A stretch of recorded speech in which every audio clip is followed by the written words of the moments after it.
record on. Sweet. Okay. Welcome everyone to some Dreamwork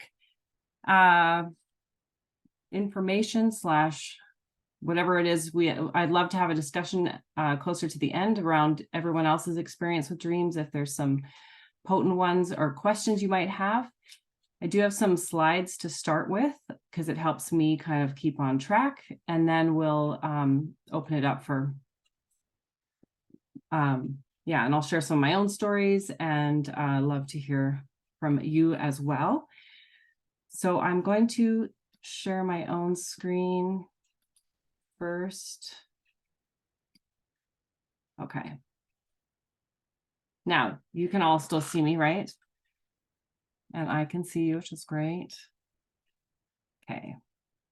And then just going to move this bar. Okay. All right. So most of you, I know you all. Okay. So I'm Becky Traptoe. I put my, I'm a soul guide. I've worked with Animas Valley Institute for Dreamwork training and working with my own dreams for over 10 years now. And it is something I offer in my sessions, and I absolutely love. There's no quicker way to get to the root of something than working with your own dreams, really. So yeah, most of you already know also, I do parts work online as well, internal family systems therapy and wild mind work, body work in person also, and also weaving body work in online. So I wanted to kind of bring this approach to dream work that is more Jungian and soul-centered, as opposed to a lot of mainstream dream kind of work, which is about interpretation. Well, Jungian can be that too, but it's more about, oh, you have a dog in your dream. That means, and this is more about our own individual relationship to our own dreams and what they might be saying, and tracking our own growth through that, and way more about interacting with the mystery in our dreams than figuring out what it is. So in this little, I guess, webinar, yeah, we're going to share some of our own stories. Hopefully you'll hear some of mine, some of the dreams that I've worked with that have really impacted me. Here's some ways that you might, if you're someone who has trouble dreaming or remembering them, some tips on how to maybe remember them, cover a little bit of the do's and don'ts of that, I think. And yeah, that's kind of what we'll do today. So I think, it's one of the most untapped areas of our lives, really, that we don't partner with our own unconscious to grow and heal, that we assume that what we are aware of at night is really from what we ate or some disturbing thing or something we watched. And I think it's tragic that we don't enter into this space or be informed by this space and changed by it. The dream is the small, hidden door in the deepest and most intimate sanctum of the soul. So Carl Jung. And to never enter that door, to never find out what's through there, to not discover what might be being offered to us through something that happens every night of our lives, is tragic. So we're going to start with a poem, a lovely David Whyte poem that is really about dreaming, what to remember when waking. In that first hardly noticed moment in which you wake, coming back to this life from the other, more secret, movable, and frighteningly honest world where everything began, there is a small opening into the day which closes the moment you begin your plans. What you can plan is too small for you to live. What you can live wholeheartedly will make plans enough for the vitality hidden in your sleep. To be human is to become visible while carrying what is hidden as a gift to others. To remember the other world in this world is to live in your true inheritance. You are not a troubled guest on this earth. You are not an accident amidst other accidents. You were invited from another and greater night than the one from which you have just emerged. Now, looking through the slanting light of the morning window toward the mountain presence of everything that can be, what urgency calls you to your one love? What shape waits in the seed of you to grow and spread its branches against a future sky?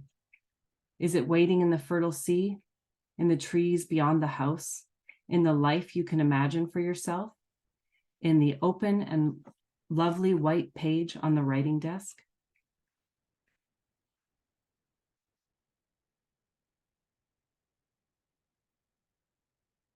Okay.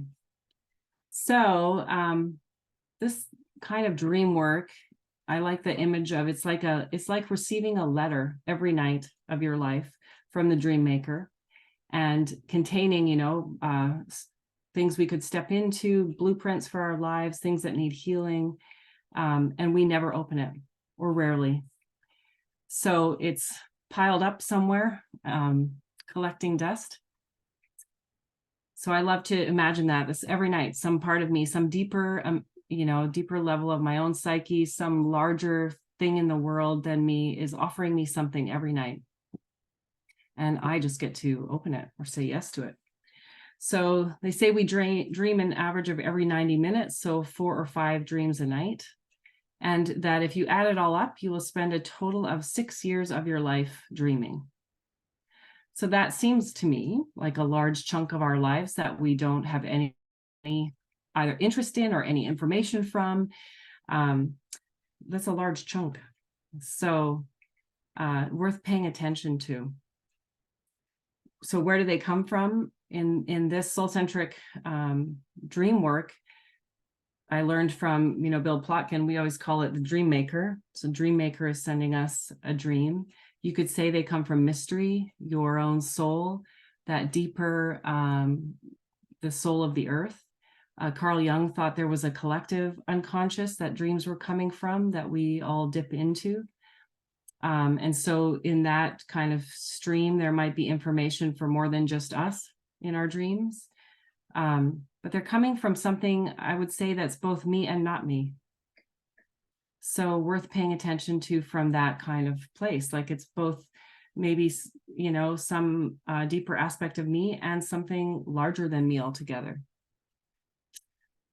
And to say, are some more important than others? I have had some that have really impacted me, and some that I think, well, that was interesting, or ones that I've felt had impact, but I didn't, I still don't really know what to do with them. So I don't know. I think we can glean from each one, but when you have one that just really stands out as that seems important. I feel like there are some like that. There's some that we'd consider archetypal dreams that have more of a, maybe you dreamed that, something that's in line with a myth or a larger story, that might be considered more of an archetypal story worth paying attention to.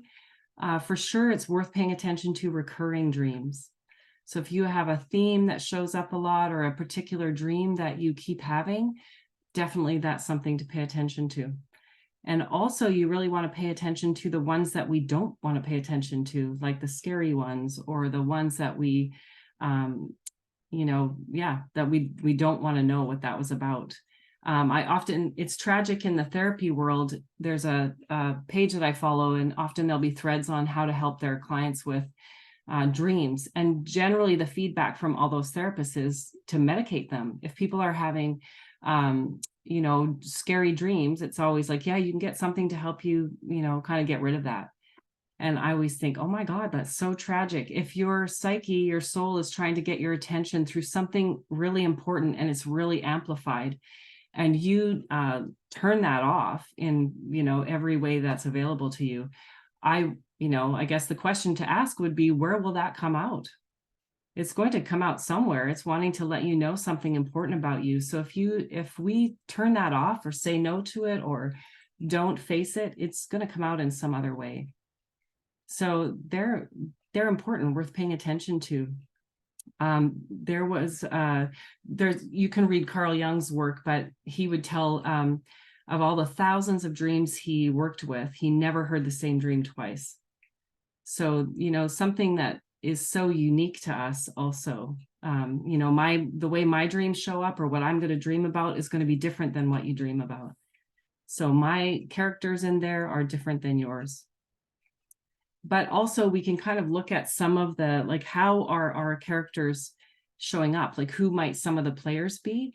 So I wanted to kind of give you some, maybe just some ideas of some curiosities. So one, the dream ego is the you in the dream. The one that's the perspective. Usually that's, usually we're dreaming in kind of that, it's me going through my dream. Sometimes people are watching themselves in the dream, and that's a curious thing actually to be. How come I'm not even being myself in the dream? But the dream ego is our habitual way of seeing the world. So it's our, you know, this is kind of our regularly scheduled program. It's how we go through the world. So worth being curious about. Some of the other things that we might see to pay attention to are unknown, unknown character. So say at least in the Jungian sense, if I dream about an unknown male, and let's say he's a lover in my dream, one, those are really great dreams to have. And two, we get curious about the part of my psyche that's showing up in this way. So in the Jungian sense, they would say it might be my inner masculine who's wanting to be in a deeper relationship with me, or it might be the inner feminine who's showing up as this different kind of, feminine than we're used to. And so we want to pay attention to the parts in our dream where we would say, that is definitely not me. Who is that? Who is that one that is embodying some different way of being? We can find our fragmented selves in our dreams, our, things that need healing. We can find those characters in there, but we can also find things that we need to step into, larger places the dream might want to take us. I had a dream once where I was, where there was, the Grey's Anatomy woman. I was watching her play, act out the story of my life on a TV. I was in a room with this woman watching her play my life story. But I woke from that thinking, well, that's really interesting. Why is she playing my story and not me? And what's about that? So, to get curious about, that's really interesting. I don't even know, I really didn't know much about her. I'm not a huge Grey's Anatomy fan. So it's interesting. Why would my psyche choose that particular person, to tell me something? And how might I work with that? So also to be aware that things in your dreams are not what they appear. So if something is, the shadow can also show up like this, but something that can be really scary in your dream, like a really crazy person, or really angry, or somebody that's going postal in your dream. And we obviously assume to ourselves, well, that's not good. And we want to not move toward that. And the invitation is to actually move toward what you're afraid of, to go get curious about that thing, because often when we get to know that one in our dream, it's not what it appears.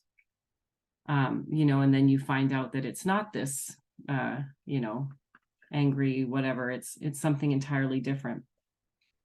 So to kind of be curious about how things are showing up, what might that really be saying? But just to remember, they're not what they appear. So things that are larger than life or super scary will have a different story as we move toward them. So kind of like finding out, that really scary dog actually has an injury, and if you healed that, the dog wouldn't be so mean. It's kind of can sometimes be like that.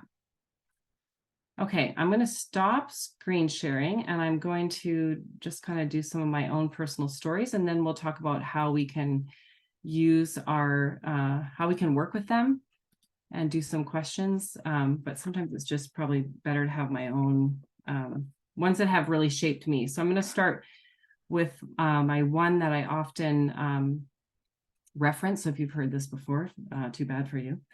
But okay, so I had this dream, and I was at a program, so that's really great. So in the dream, I was standing beside this tree. It wasn't a very big tree, and in the tree was a snake. And I knew the snake was there, and I was warning some other people that the snake was there and that they should be careful, because if she got out, I remember, the dream ego of me saying, if she gets out, you have no idea what she'll do. And so I'm warning the people, and she, of course, comes out of the tree. And when she comes down, she ends up being in the road. And once she's in the road, she takes up the whole thing. And she was a black snake, which I guess in Jungian would probably also suggest she was unconscious to me. And so anyway, she took up all this space. And in the dream, I remember just telling them, well, now you've done it. She's out. There's nothing you can do. So then she goes and into this house, and in the house, there's an orange cat on the landing of the stairs, and she just goes and devours the cat. And that was it. That was my dream. I have been changed by that dream for years. So I was able to work that with a dream guide at the program. So we went back into the dream, and I just was able to experience it. I took that dream out onto the land to spend time with it. I did some shadow work around what was snake for me. You know, I came up with how she makes people uncomfortable. You have a strong reaction to her. You either like her or you don't. She's something unpredictable. Of course, the regular metaphors around shedding skin and transformation and all of those kind of things. And I practiced being the snake. I played with different aspects of that dream. So I became all the different characters just to see what life was like from those perspectives. And then at the end of that week, we were doing a theater of the soul, it's called, and you get to enact whatever's happening for you that week. And in previous programs, I never did it. And this one I thought, oh my God, I feel like I really could do this. So I thought, I'm going to act out this dream. So I had asked somebody at the end, you know, I just said, and you be the snake at the end. But I didn't tell her what to do. I just I just said, be the snake. And then I really went into the warning of everybody about this snake. And I told the group, like, you need to be careful. I really acted that part out because I felt like the warning was really important. And I went behind them, and I kept warning them that, you don't know what she's going to do. And then at the end, I just got down and I became the cat. And this person just threw herself over me. And it was a like dead silent stop moment. I just started to bawl, and it was just quiet in the whole, in our thing. And afterwards, one of the guides said to me, I think you just performed a ceremony. And I thought, oh, yeah, I think I probably did. It was an accidental ceremony where I offered myself to the snake of me. And I feel like that's actually what I did in the next at least 3 years of my life, was let that snake slowly devour me and devour the house cat of me, which she did. That was my marriage. That was life as I knew it. That was everything that she took apart. And I was really with that, making people uncomfortable. Not, the good girl of me was definitely opposed to that in every sense of the word. You don't make people uncomfortable. You make people very comfortable. And she was asking me to step into a larger version of myself, to be that, to cause people to have a reaction to me, to be that edgy. And so she devoured my life for a number of years. And then I felt like there was a switch where I became her, where I was way more embodied. I have a little necklace that has a little piece of snakeskin in it that I found on one of my wanders. And I felt like it became much more an embodiment for me eventually. And so interesting that parts of my regular dream ego, the me in the dream, would warn me against her, which of course now makes sense. Because once you let her out, you can't put her back, and she'll do what she's going to do, and you'll be in service to it. And that's how I feel like she really did.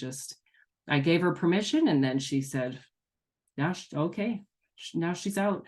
So then fast forward, a number of years, and then I was having dreams where the snakes were shifting. I was being bit by them. They were fiercer. They were no longer black. And so I feel like it was kind of my little psyche saying there's progress being made. Like I'm interacting with them differently. I had one dream where the snake, I knew I had already been bitten, and that there was an even more fierce viper in the tree that I didn't see. And, I just felt like, yeah, I'm making progress. That's changing. Like, however I'm showing up it's changing. So for me, that was a great, indicator. And, it's been interesting to me lately too, how many comments I've gotten from different clients about how direct I am. And I think, wow, like that's really not something anybody would have said about me for most of my life. So I feel like that's a testament to her and her energy that I can now hold in a different way. So that one in particular changed me like nothing else, I think. And then in the last few years, I had another dream where, so I'll tell you this one too, but where I was with a friend and we were driving down a road and I was on the way to see a lady, and I didn't know the lady, but my friend had organized it, but it seemed like we were going too far. So anyway, we're passing a house and I said, "Isn't this it?" And she said, "Oh, oh, you're right." And she squealed into the house across the street. And from there, we phoned this lady and told her that had arrived. And anyway, this lady comes over and she's not happy. It almost felt like I was, it was secretive. I didn't directly go over to her house. I was, at the neighbors, and she wasn't happy about it. So she comes in and it's something to do with being on a massage table. So I lay on the massage table and she proceeds to put her mouth over my uterus, I think, and suck air out. And then she put her face over my face and blew air back in. And I remember as she did that, her face changed from when she was sucking the air out to where she blew it back in, where she became much more fierce and hag-like than she was at the beginning. And her words to me were, "You either want it or you don't. I'm not fucking around." And that was it. And I felt like also partnering with her, but I felt like she was the snake of me, and she had changed again and was now in another layer of, you either want this or you don't. Like, she is not fucking around. So anyway, so that's kind of how I've made sense of that in the is that she's shifted again, and there's another invitation to become even more fierce and more her than even before. So I feel like hopefully from that you get that we really can track these images. They would say in a Jungian session, when you started, often you'd have like the dream that would take you through your whole course of treatment or therapy or whatever. You'd work with this particular dream and more. So it really can lay out kind of some trajectory for your own work. So that was one of mine that really seems to keep shifting and keep inviting me to step into a more fierce version of myself than I had previously created myself to be. So I want to say anything else about that. That's there have been others. There have been others also. Okay, I'll tell you one other one, then we'll go back to my slides. But one that was also impacting to me was about so I'm in a field-ish kind of, and there's a pony in a pen, and there's some girl ponies in the pen next to him. And I'm by the house by a door, and the pony ejaculates and it hits me right on the forehead. And my first response is, I gotta get that off. So I go into the house to wash it off. And that was the dream. That's all I could remember. And I was at a program, and I worked that dream with Bill Plotkin, and he told me one of the instructions was to leave it on, to not wash it off my head, and to leave that on. And then to pay attention to the eyes of the pony. What did I notice if I really got curious about the pony's eyes? And when I did that, when I went back into the dream and imagined it happening again, I really saw that pony was in such a state of longing for those other girl ponies, that's what really struck me, was his longing. And so from that dream, it was, not about the girl ponies per se, but it was about the ability to tap into my own longing, to let the longing shape me, to not try to get rid of that, and to really be with my own longing. And I would also say that that's shaped me and continues to shape me as well. So yeah, so it's amazing what can, like, you know, you would obviously that would be a dream you'd probably want to dismiss. Ejaculating ponies, no thanks. Like, you, right, you would just, so, but staying with them and being curious about it, and being in those, acting out those different parts, or being yeah, that kind of stuff has shaped me. So that one was also a important one. Okay, so then we can, if you have any questions, we'll for sure, we can do them again here at the end. This is one of Bill's, a quote from Bill. Imagine dreams as currents in an underground stream, a soul stream, flowing beneath the surface of our lives, beneath the ground of our habit-bound lives, with our beautiful houses, large automobiles, and 9-to-5 jobs, same as it ever was. There is the constant flow of a deeper, hidden life. Each night's dream represents our brief descent into the great soul stream, a brief on 1 or 2 points about the deeper life, waiting and longing to be lived. I love that image of what if every night you're dipping down into this soul stream that runs underneath everything, and you get to dip in and then come back out. And, you know, how sad to not really take medicine out of, you know, to not be fed from that, to not have that feed others, and to just let that current be passing by and we don't even know. Okay, so I've given you some kind of the ways that I've worked with it. Here's my little, or at least one of them, a little dream altar. You can build a little altar to your dreams where you might feed it with maybe images from your dreams or the beings that have met you. So I have a little, that's my little wooden snake that I've had ever since my snake dream. And I take that everywhere, really. And also on there is just some different tarot cards, working with the hag of me, the hag energy. I have some arbutus peels there, because arbutus is, to me, it's the arbutus tree that's here on the West Coast with me. And it's, she's the queen of shedding her skin. And in the wintertime, especially when it starts to rain, because she's shed all her bark, she's just this glistening, sultry being who is this beacon in the forest. You can't not see her because she's just glistening everywhere. And so she speaks to me also as part of that snake energy for me, that she's unapologetically herself and continues to expand into bigger versions of herself. And for me, that's snake for me. She's unapologetically herself. She continues to expand. She won't apologize for it. And she's on her own path. So finding things that help me kind of remind myself of those bigger visions that some part of me holds for me. Even if I don't have that vision for myself, my own soul definitely does.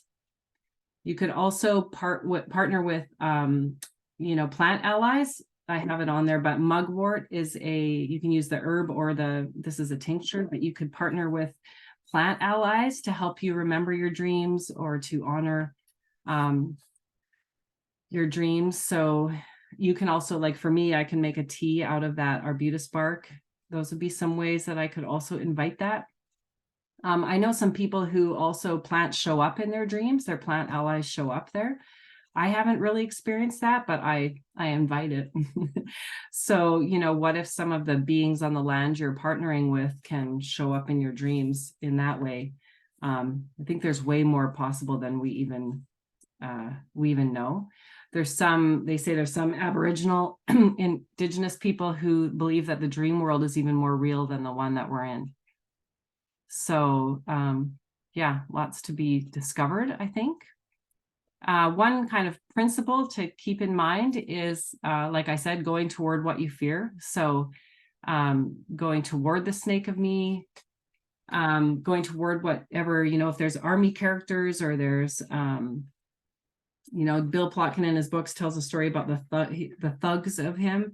And the thugs in his dream were bullying people. And so as a shadow experiment, kind of, you know, you'd obviously say probably, well, I'm definitely not like that.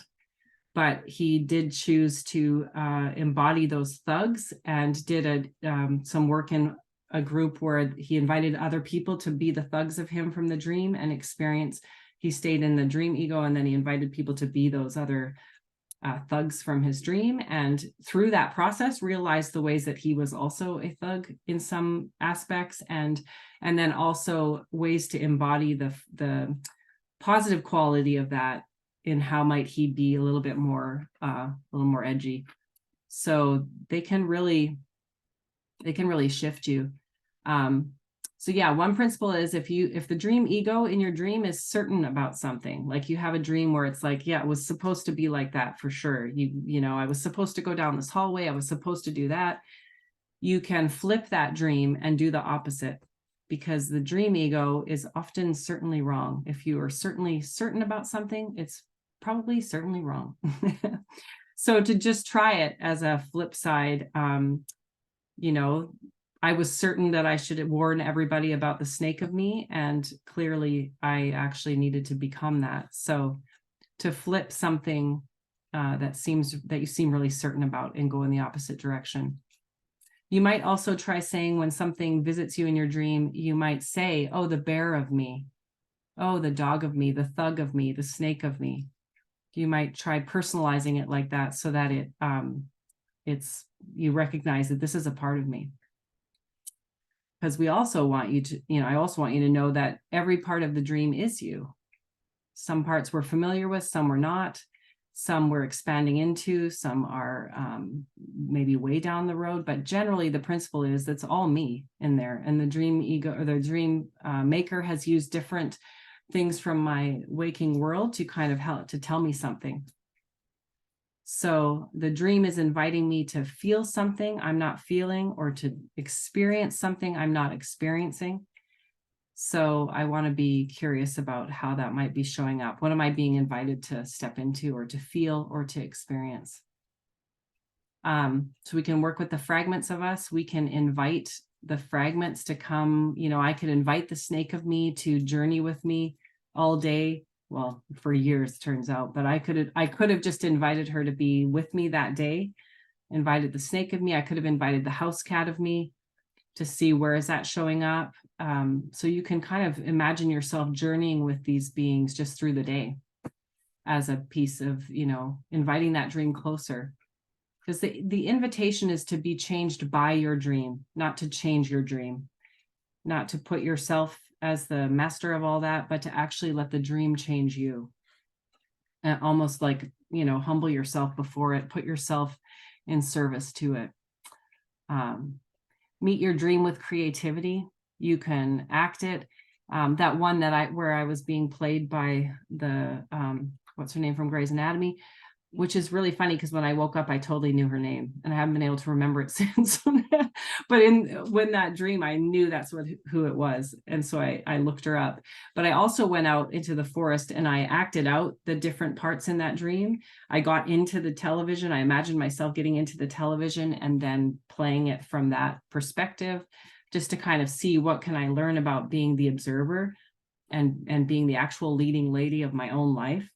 And where am I not doing that? Am I not actually being the leading lady of my own life? Am I just being the observer? The dream was maybe showing me something like that. So how can I step more fully into my own life?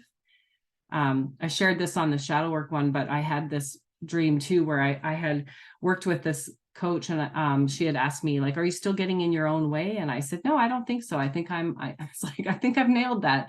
And that night I had this dream where I was in a bookstore and I'm looking at the books, and when I turn, there's a whole line of people who can't get past me. And there's like a mom with a baby in a stroller, and then this big line of people. And they were mad at me for not moving out of the way so they could go through. And I thought, I woke up, usually they're not, I don't take them as obvious, but that one seemed like, oh yeah, no, I'm still in my own way. I'm in the way of all these people, actually. So that's interesting.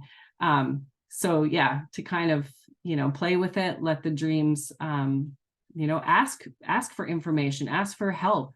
If you need help with something, ask the dream maker, could I have a dream about that? And then assume that dream relates somehow, even if you don't know what it is. and get some help to work with it if you need it.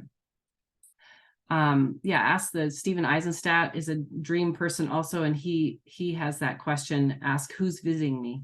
Who is visiting me? So if these are sacred, sometimes me, sometimes larger than me, I can ask that question, who's visiting me? Snake is visiting me. Pony filled with longing is visiting me. And what do I want to do about that? How does that want to change me? And when we tell the dreams, we tell dreams in present tense, as if it's happening right now. So a practice could also be, you have a dream and you're maybe not going to work with anybody, but you might just share it with somebody. You might just say, I have this dream. My kids often do that, tell me a dream. And I don't necessarily go into it with them. I just hear the dream.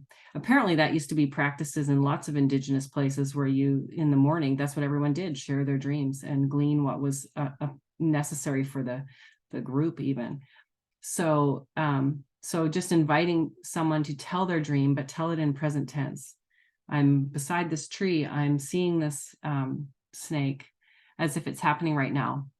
So that's one way to just keep it present and to work with it.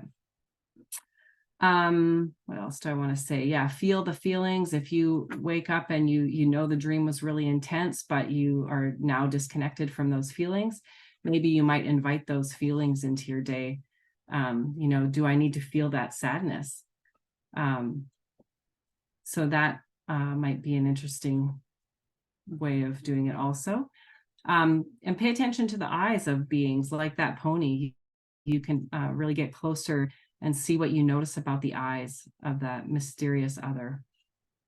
And track things that change. I remember reading in some Jungian books, they would talk about, in the early stages, you have a dream and it just has dirt or something. And then as you are growing, it becomes mud, or then it becomes, there's a building made of clay, or it becomes, it shifts. So maybe you pay attention to some particular images that you have that seem to be shifting. So when I woke up from that hag dream, even more than the snake one, probably because the snake was more unconscious, the hag really felt like she's both me and not me. I woke up feeling like I had been visited by someone, truly. And that she was both me and not me. So who's visiting with you, track how they're changing.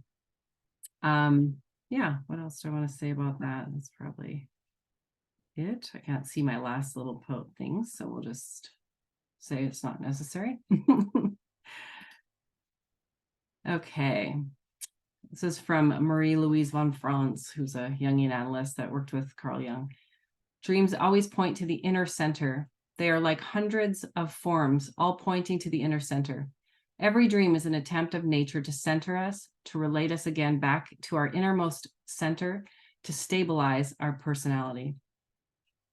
So what are your reoccurring patterns and themes? What's the dream inviting you to? And can you just honor it? It doesn't have to be not everyone has to be worked with in a in-depth kind of way. Just honoring it, writing it down. That's one way. So working with your dreams will change your life. You can trust that inner world. It will take you where you need to go. And I also just want to say, for people who have trouble remembering their dreams, one is ask for them. Know they're coming from somewhere, that there is a letter coming to you. And so continue to ask for them. One suggestion is to write your tomorrow's date on your journal page, so that you're going to bed with the anticipation of, I'm going to write down whatever I hear or whatever I receive tonight. And then start with just like snippets. If all you can remember is one little fleeting snippet of your dream, write it down, honor it. And by doing that, you will receive larger ones and you'll retain more of it. It's a practice like anything else. So honor that, write them down. You can also, when you wake up in the morning, before you move anywhere, is because as soon as we move, it's often gone. So if you can kind of be present to don't move, rehash that dream, but if you speak it out loud, it will stay with you. If you wake up during the night and you remember one, if you even say some of the parts of it out loud, you can often pick up that thread in the morning. There's something about speaking it out loud. So sometimes if I get up to go pee and I've remembered a dream, I just say it on my way so that I'm at least getting the words out to help me remember that. And then, I can go through seasons where I'm not writing it down as regularly. And then you have one that reminds you, oh yeah, I need to write this down. But I think because I have been so impacted by them, I recognize that this is important. This is important. And it's for me. And specifically for me, tailored for me. You can't say that about a lot of other kind of things. Like this is, for me, for my own growth. So here's a few books you can check out or some ideas. Yeah, you can definitely read the Jungians. They often talk about dreams and give you great sense of, tracking some different themes in dreams. So that's a fun way to do it as well. Okay, and just briefly, we're doing Sacred Rage in January for those of you who want to get in touch or understand some authentic anger. And probably in February, I'll do some working with emotions in the change triangle, because that's fun. And then I had this idea with someone the other day to do a James Hollis book club, because James Hollis is awesome. And so I'm going to pick some James Hollis book and we can discuss. And possibly some Shadow Day Long and Sacred Rage Day Long workshops I'd like to do, and then an intensive in the summer. So that is it for my slides. And I would love some of your own thoughts and anything you want to bring to the circle, or some dreams that have been particularly important for you. Yeah. Or ways you might want to deepen into or questions you have. Yeah, go for it. I have this, a couple things. I have this recurring dream that, and it's usually when I'm in a relationship I dream of being with my ex-husband and feeling trapped in the relationship. Like, oh my gosh, how am I going to get out of here? I mean, how did I get here? And like, how do I get out?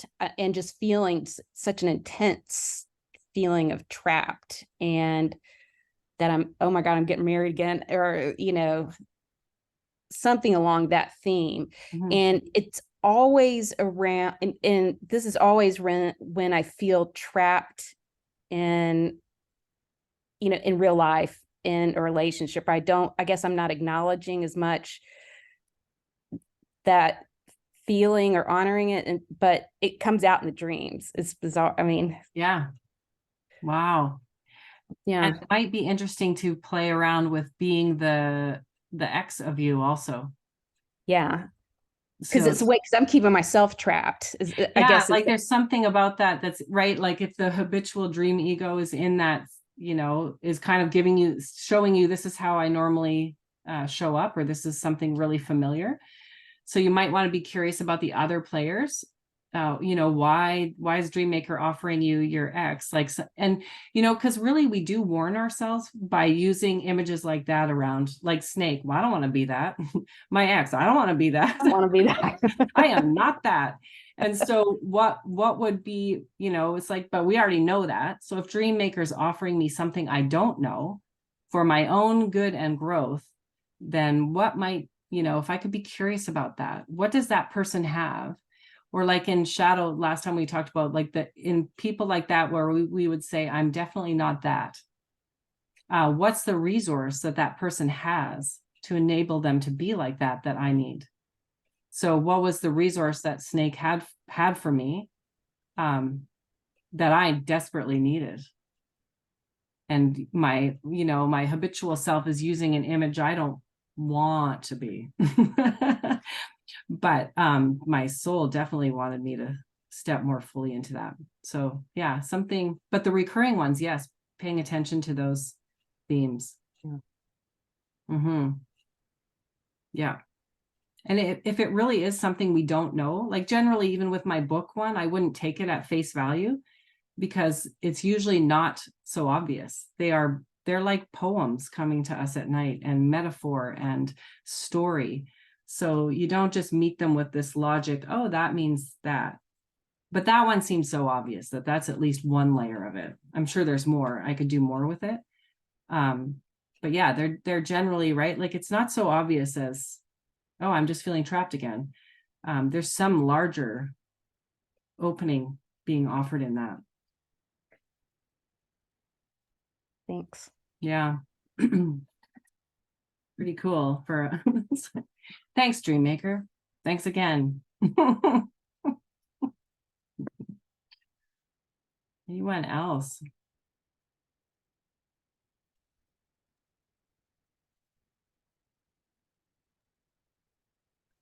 Hey there, you mentioned like, oh, that person's come to visit me. So when you say, can you speak about that more? Is this where spirit world can interact in this way? And is that a little, seems like that could get a little interesting, I guess, to say the least. Yeah. Yes, I mean, I think there's larger stuff than we even know about happening. Right. And I was reading something too about just being aware of not interpreting dreams in a way that flatters the ego, right? That makes, that we want something that this is about my change and transformation. This is about my growth. It's not here to just make me feel good. But yes, the visiting, especially from ones where you just have that sense that this is more than me. That doesn't happen like I don't have those every night, that feel like the hag of me. I knew when I woke up that Well, that's what I was. Yeah, it was just a sense. Yeah, the hag. That's what I Yeah. was referring to. Okay. Yeah, it was a sense of almost like being in the presence of the holy. And I really I woke up with a like, oh my God, that's, I have been visited. But that is not I don't wake up that would be great every morning. I'd be like, Right. I can hardly wait to go to sleep. Gotcha. I was curious if that was what you were referring to. Gotcha. Yeah. Yes. I sometimes feel like animals are more like that too. Like I get more curious about. The other night I had a dream with a bunch of different, like a bear with cubs and other animal with babies. And that to me, I always think, ooh, that's exciting. Even if I don't know what it is, it has a moment of, oh, baby bears. That's got to be something. So Yes. I think animals feel other than as well. Yeah, for me, it was a bright blue sports car this morning that my uncle let me borrow that it got stolen. And so it was like, what? That's weird. That's So, it. Oh, yeah. Why a bright blue sports car? Why? I mean, Yeah. it was like some kind of like Ferrari, like some kind of like really, really nice. And my uncle Interesting. Floyd things. And so, yeah, so I don't know.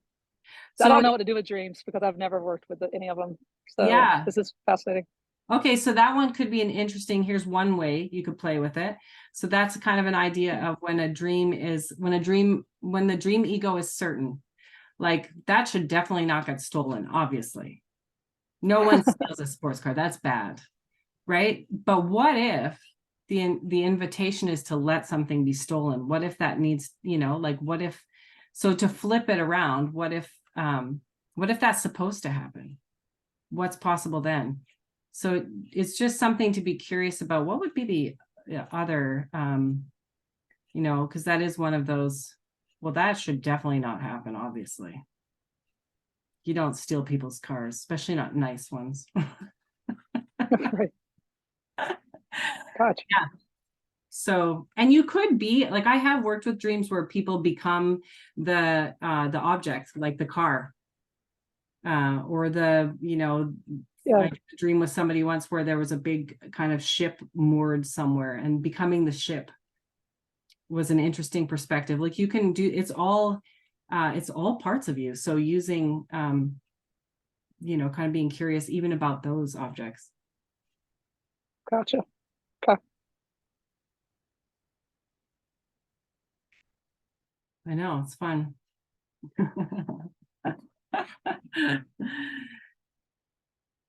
Any other?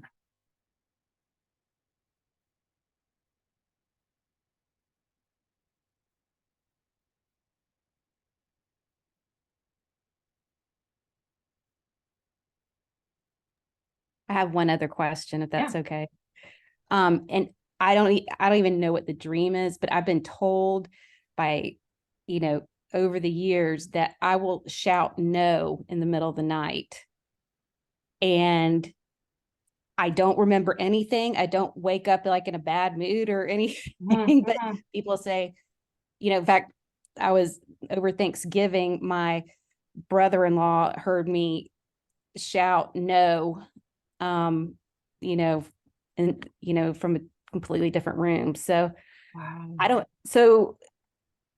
Obviously I don't know what that's about. I mean, how do I work with that, even though I don't even remember or know that I'm, you know what I mean? I don't wake up. Yeah.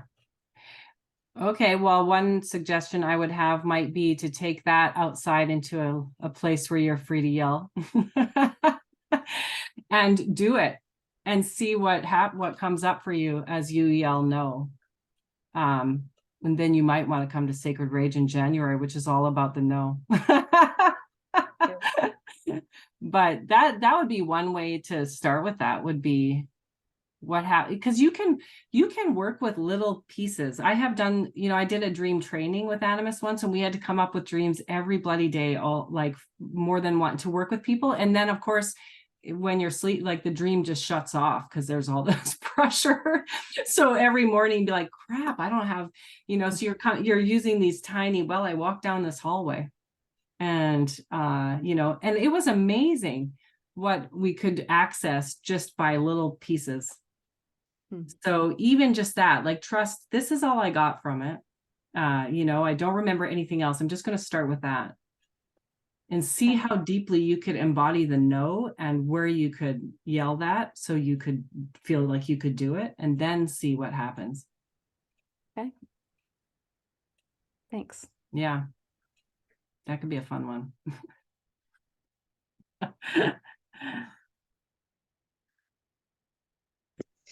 Yeah. Hey, Becky, this is Michelle. Hi, Michelle. Hi.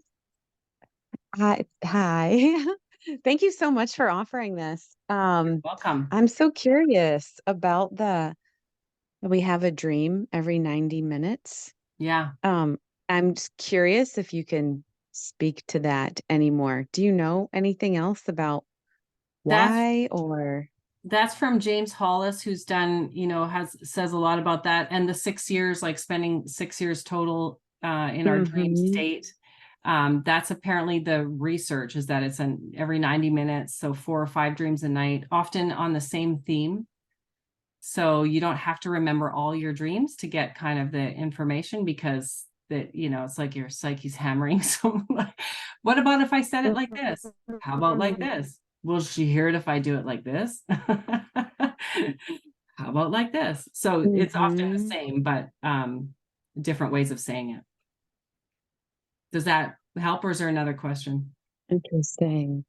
No, I was just curious if you could, whatever came up, if you could just speak to that a little more. And yeah, I have not been remembering my dreams hardly at all in a long time. And I think since the Eco Spiritual Direction program started, and you being the guide for like the smaller cohort that I'm in, and knowing that you do dream work, and having a really phenomenal experience with a dream a few years ago, I've wanted to dive into that more. And the first weeks of the spiritual direction, I put a journal by my bed and intended to have a dream, and expected to, because that was supposed to happen when I tried that a few years ago. It did not unfold in a way that it had a couple of years ago. But then the other night, Thursday night, I had 3 dreams in one night. All of them I remembered. And I woke up and and wrote and wrote and wrote. And, you know, you and I spoke on Friday, and I had thought early Friday morning when I was writing them, about bringing them to our meeting and talking about doing some dream work, and then I didn't. Oh, next time. I know, but I'm curious now. I'm gonna go back and look at those three and consider commonalities Yeah. between them.